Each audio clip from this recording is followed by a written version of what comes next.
a hablar de inflación, ¿no? De lo que nos cuesta comprar los alimentos que consumimos todos los días. De acuerdo a los últimos datos publicados por la CGT, que ha medido la inflación de abril, dicen que aumentó un 2,45%, ¿no? Y que para no ser pobre, una familia compuesta por 2 adultos y 2 menores de edad necesita 14.761 pesos, más o menos, te lo digo por día, son 485.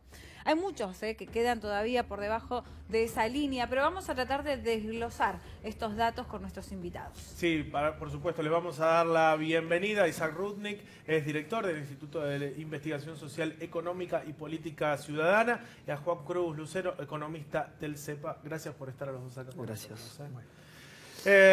Bueno, casi que con estos números que da la CGT, también vimos algunos números del estudio Bain, o sea, están cerquita, por encima del 2%, coinciden casi todos, y que ya casi en lo que va del año estamos en 9% de la inflación, ¿no? O muy cerquita ahí nomás. ¿Hay posibilidad de que se cumpla con la meta inflacionaria del gobierno?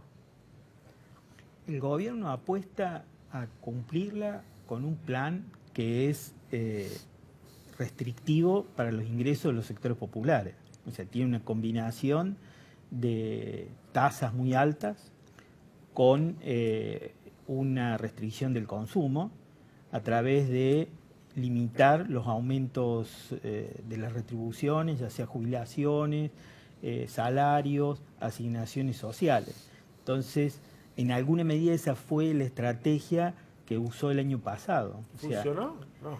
Funcionó, digamos, para los sectores más concentrados, porque en realidad hubo en la primera parte del año una inflación que estuvo en el orden del 25% para los 6 primeros meses y del 15% para los segundos 6 meses. En el conjunto fue el 40%, 42%, con un aumento de los salarios y de las asignaciones, de los salarios sobre todo, de los gremios que la pelearon más y que lograron aumentos más altos. Ninguno estuvo por encima del 35%, los más altos, lo cual ahí ya hubo una diferencia de 5 a 7 puntos en el deterioro, que dio un deterioro del poder adquisitivo. Este año nosotros ya tenemos esa estrategia en marcha en estos primeros 4 meses. La canasta básica total en los primeros 4 meses, de acuerdo a nuestra medición, subió casi 1.400 pesos. Vamos a verlo, si te parece, mientras lo comentas, Dale. a través de unas placas, ¿no? Vamos a ver cómo han evolucionado estos precios según los rubros, información que nos han acercado ustedes también. Los invitamos a compartir entonces las imágenes y mientras nos las vas explicando, Isaac, si te parece. Sí, ahí estamos explicando que la suba de los precios de abril fue del 2,09%. La CGT lo da un poquito más alto, lo da creo en el 2,45 más o menos. En el acumulado del año, para los alimentos, la suba es del 9,89%. Y para el conjunto de la canasta básica total, o sea, los alimentos más el resto de los productos indispensables para que una familia pueda vivir, es casi un 11%, 10,81%. Eso implica, hay una segunda placa donde está ahí viene la otra. Vamos a cargarla. ¿Qué dice en la segunda placa? Ahí está. Bueno, ahí explica que las canastas básicas subieron el porcentaje del 2,09%. Ahí tenemos más detalles. Aquí es donde estamos explicando el deterioro concreto del poder adquisitivo. El aumento de la asignación universal, el único aumento que tuvo en este cuatrimestre fue en marzo, el próximo va a ser recién en septiembre, fue de 140 pesos. Ajá. Si una familia de 2 niños, con 2 niños pequeños, tiene la suerte de tener las 2 asignaciones, serían 280 pesos. Sí. El salario mínimo no aumentó y la jubilación mínima aumentó en casi 800 pesos, 792 pesos. Pero el aumento de la canasta básica total es casi 1.400 pesos. O sea, por más que haya habido aumentos en algunos sectores, nunca llegan ni a empatar, ni cerca. Ni cerca. Entonces ahí ya tenemos cuál es la estrategia en marcha del gobierno. O sea, bajar el poder adquisitivo de los sectores populares, de los trabajadores, de los asalariados. ¿Qué tenemos acá? A ver. Y ahí tenemos el aumento por rubro. El aumento más alto de los 4 meses está en el sector carnicería, que es por encima del 11%. Y le siguen los productos de almacén, que están en 10,72%. Ahora, dentro de los productos de almacén, que ahí no están desagregados, los que más subieron son los lácteos, son fundamentalmente los lácteos, las leches, los quesos, los yogures. Que están carísimos. Que están carísimos. Si vos juntás que lo que más subieron fueron los productos de carnicería más los lácteos, son los productos de primera necesidad que tienen los nutrientes más importantes para los niños y para el conjunto de la familia. Le pregunto a Juan Cruz, se conoció que el INDEC va a difundir a partir de julio el IPC nacional. ¿Eso significa que puede haber variaciones en lo que se difunda, digamos, en la medición general? ¿Puede dar a la baja? ¿Qué es lo que se espera de eso? Mira, en principio plantear que es interesante que se plantee algo nacional, porque lo que teníamos hasta ahora no estaba federalizado, si se quiere. Ahora, lo que estamos viendo es una gran disparidad de precios. Lo que veíamos acá no es lo mismo en la ciudad de Buenos Aires que en el interior del país, son diferentes provincias. Me parece que es importante destacar que esta cuestión de la pérdida de poder adquisitivo impacta negativamente no solamente en los ingresos y en las capacidades, sino en el comercio y en la industria. Nosotros estamos viendo hoy una crisis industrial, alrededor de 90.000 puestos de trabajo industriales que se han perdido. Me parece que tiene una importancia central.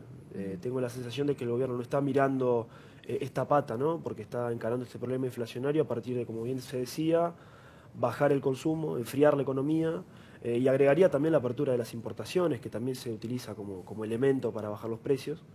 Pero eso tiene un correlato muy negativo en términos de empleo, por supuesto en términos de pobreza, indigencia, de crecimiento de la desigualdad, de un montón de indicadores sociales. Pero en términos del empleo, y específicamente el empleo industrial, me parece que es la cuestión más sensible que hay que prestarle mayor atención.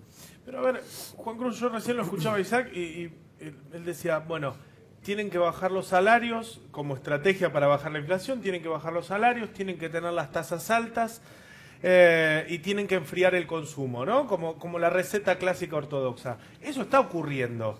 Sin embargo, si uno hace la interanual, da casi la misma inflación que tuvimos en el 2015. Entonces, ¿por qué no funciona esa receta? Mira, en principio plantear que el año anterior hubo una disparada muy importante de la inflación, muy vinculada a la devaluación. Y efectivamente estamos viendo una desaceleración. El problema es a qué costo, digamos, porque acá no se discute si la inflación es o no un problema. La cuestión me parece más central es cuál es el resultado que tiene esa lucha contra la inflación. A mí me parece que sí, para bajar la inflación hay que destruir el entramado productivo, hay que generar una pérdida de poder adquisitivo generalizado y con lo cual empeoramiento de las condiciones de vida general.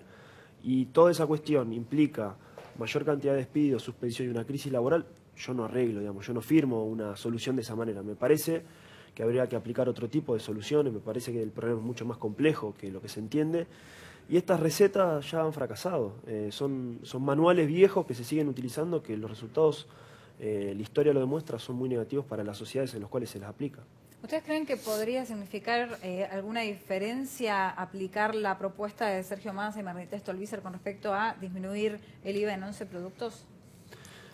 Mirá, la propuesta me parece que es muy general, creo que se han realizado algunas críticas bastante importantes, me parece que un poco desconoce la estructura tributaria.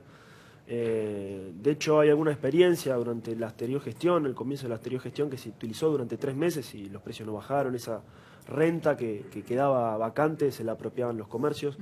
Me parece que la estrategia que se debería encarar es algo más complejo, más a largo plazo. La inflación no es una problemática que se pueda resolver fácilmente. Habría que indagar en las cadenas de valor, quiénes son los que se apropian más de renta, cuáles son los eslabones que dificultan más el traslado de precio, que se apropian más del valor. Se comentaba la cuestión de los lácteos, productores que cobran muy poca plata y los productos son carísimos. Bueno, ¿qué pasa en el medio? Bueno, yo creo que el gobierno debería encarar ese tipo de estrategias a largo plazo, pero no afectando al bienestar general. El tema es que, obviamente, todo este proceso, que tiene que ver con lo que planteaba recién Juan, respecto a la destrucción de empleo en los sectores medianos y de la pequeña y mediana empresa, obviamente produce más concentración.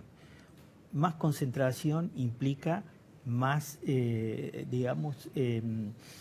libertad para los sectores monopólicos, que se van convirtiendo en monopólicos o oligopólicos, para fijar los precios para aprovecharse de su situación dominante y ampliar sus márgenes de ganancia.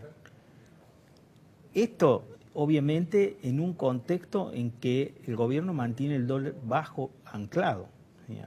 Cuando esto se destape, el impacto sobre los precios va a volver a ser, como mínimo, de la misma magnitud que tuvimos la primera parte del año pasado. ¿Otra vez? Y digamos, hay una coincidencia generalizada de que el dólar está por debajo de su cotización, porque cuando ellos fijaron el precio en aproximadamente 15 pesos, que es la cotización actual, fue a principios del 2016. Desde ahí para acá los precios aumentaron muy por encima del 40%, yo creo ahora llegando al 50%. Entonces ha vuelto, digamos, a generarse esta situación de un desequilibrio entre el aumento de los precios y el dólar anclado. Entonces, esto es una bomba de tiempo. Es una bomba de tiempo que el gobierno no la desconoce, que los hacedores de esta política económica no la desconocen, sino que la están preparando para que explote después de las elecciones. Y la otra cuestión es cuáles son las políticas adecuadas para controlar los precios. Esta propuesta de ir por el IVA sobre los 11 productos, en realidad se plantea como una propuesta transitoria. Yo, el mayor cuestionamiento que tengo a la propuesta es que estamos todos de acuerdo que el aumento de precios radica en una parte sustancial en la cadena de comercialización, que es monopólica. Que son sectores que obtienen ganancias que están por encima de lo que deberían tener.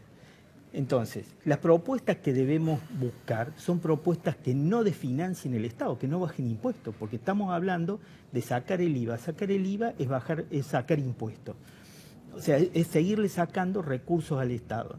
Si estamos de acuerdo que el problema está en las ganancias de las grandes empresas, ¿por qué vamos a buscar sacar las ganancias, bajar los precios? Se lo hace de financiar el Estado.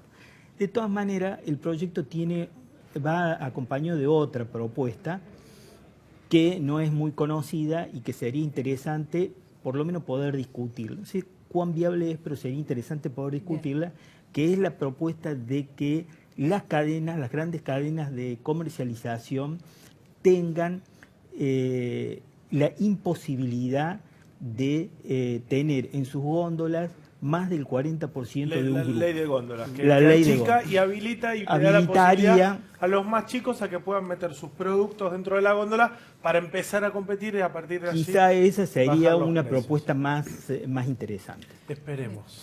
Así es. Gracias a los dos por haber venido. Muchas gracias. Gracias a ustedes. Vamos a hablar un poquito de deportes. Arranca una nueva fecha de fútbol. ¿Vos qué vas a mirar? ¿Viste que se superponen? River, por supuesto. River Central. Sí, hoy arranca la fecha número 23, claro. Arranca hoy, pero los ojos van a estar puestos.